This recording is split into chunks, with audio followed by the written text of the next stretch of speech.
Baik, selamat pagi. Perkenalkan, nama saya Mary Riana. Saya dari kelas C pagi semester 6. Terima kasih kepada dosen pembimbing saya, yaitu Bu Mira Fujita, Magister Pendidikan, yang telah memberikan saya kesempatan untuk menjelaskan tentang pembelajaran penjelas adaptif tunanetra. Di sini saya akan menjelaskan tentang pengertian tunanetra. Tunanetra adalah individu yang mengalami kelainan pada indera penglihatan yang menyebabkan individu tersebut terhambat dalam penglihatan. Dan di sini saya akan menyebutkan jenis-jenis tunanetra. Yang pertama yaitu low vision, yaitu kondisi penglihatan yang apabila melihat sesuatu maka harus didekatkan atau mata harus dijauhkan dari objek yang dilihat, memiliki pandangan kabur ketika melihat objek. Untuk yang kedua yaitu blind atau buta. Buta total yaitu kondisi penglihatan yang tidak dapat melihat. Dua jari di mukanya atau hanya melihat sinar atau cahaya. Mereka tidak bisa menggunakan huruf selain huruf Braille. Yang ketiga yaitu klasifikasi tunanetra, yang dimana yang pertama tunanetra sebelum dan sejak lahir, yakni mereka yang sama sekali tidak memiliki pengalaman penglihatan.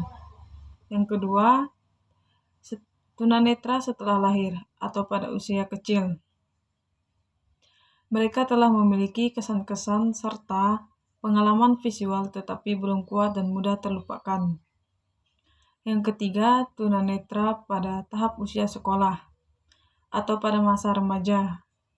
Mereka telah memiliki kesan visual dan meninggalkan pengaruh yang mendalam terhadap proses perkembangan pribadi. Yang untuk selanjutnya yaitu ciri-ciri tunanetra. Yang pertama, ketajaman penglihatan kurang dari ketajaman yang dimiliki oleh orang awas. Yang kedua, terjadi keruhan pada lensa mata atau terdapat cairan tertentu. Yang ketiga, posisi mata sulit dikendalikan oleh syaraf otak. Yang keempat, terjadi kerusakan pada susunan syaraf otak yang berhubungan dengan penglihatan. Untuk yang selanjutnya yaitu karakteristik tunanetra, di mana kita mempelajari tentang kognitifnya, akademik, motoriknya, perilakunya, pribadi dan sosialnya. Sedangkan kognitif itu sendiri keterbatasan atau ketidakmampuan penglihatan berpengaruh pada perkembangan dan proses belajar siswa. Sedangkan akademik, kemampuan akademik anak tunanetra secara umum sama dengan anak normal lainnya. Ketunanetraan mereka berpengaruh pada keterampilan membaca dan menulis mereka. Dan ketiga, keadaan fisiknya.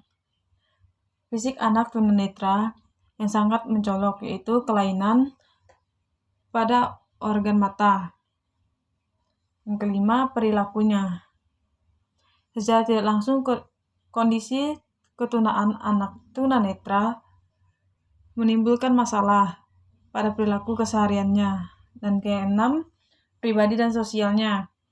Mereka kesulitan mengamati dan menirukan perilaku sosial dengan benar. Yang F, hambatan pada seorang tunanetra. Yang pertama, tidak mampu mengenali objek yang berada di depannya.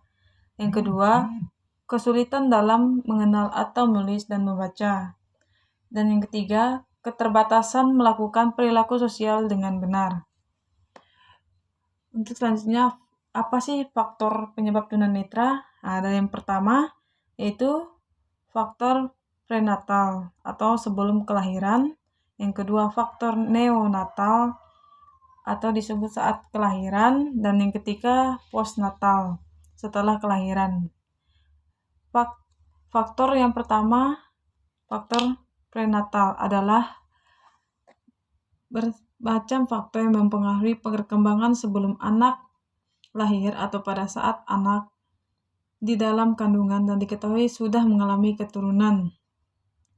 Yang kedua, faktor neonatal. Faktor yang dapat mempengaruhi ketunanetraan pada kelahiran meliputi anak lahir sebelum waktunya atau disebut prematurity, lahir dengan bantuan alat atau tongue verloosing, posisi bayi tidak normal, kelahiran pada ganda atau kesehatan bayi. Kelainan pada saat postnatal yaitu kelainan yang terjadi setelah anak lahir atau saat anak di masa perkembangannya. Dan yang ketiga itu postnatal atau setelah kelahiran. Kelainan pada saat postnatal yaitu kelainan yang terjadi setelah anak lahir atau saat anak di masa perkembangan. Alat bantu tunanetra. Yang pertama itu alat menulis. Yang kedua buku tulis. Yang ketiga alat perekam suara. Yang keempat tongkat tunanetra. Yang kelima ponsel pintar. Yang keenam jam bicara. Yang ketujuh kaca pembesar. Yang kedelapan assist vision smart glass atau kacamata pintar. Untuk media pembelajaran tunanetra, yang pertama huruf, yang kedua kamera khusus untuk tunanetra, yang ketiga mesin baca, yang keempat aptacon atau yang kelima reglet, yang keenam mesin ketik, yang ketujuh papan hitung dan sempoa. Jika kita simpulkan bahwa berdasarkan pembahasan yang sudah dijabarkan, maka dapat disimpulkan bahwa tunanetra adalah individu yang terhambat penglihatannya karena ketajaman visual yang amat berkurang hingga tidak mampu untuk melihat sama sekali sebagai akibat dan kerusakan yang terjadi pada indera penglihatan baik secara anatomis maupun fisiologisnya. Tunanetra berasal dari kata yang berarti rusak atau rugi dan netra yang berarti mata. Jadi tunanetra yaitu individu yang mengalami kerusakan dan hambatan pada organ mata. Muhammad Effendi mendefinisikan tunanetra sebagai suatu kondisi penglihatan di mana anak yang memiliki visus centralis 6/60 lebih kecil dari itu atau setelah dikoreksi secara maksimal penglihatannya tidak memungkinkan lagi mempergunakan fasilitas pendidikan dan pengajaran yang biasa digunakan oleh anak normal atau orang awas. Dari sudut pandang medis, seseorang dikatakan mengalami tunanetra apabila memiliki virus 20/200 atau kurang dan memiliki lantang pandangan kurang dari 20 derajat. Kami selaku penulis dan penyusun maka ini semoga apa yang saya jelaskan dapat dipahami tentang tunanetra. Sekian dari saya. Terima kasih. Semoga bermanfaat.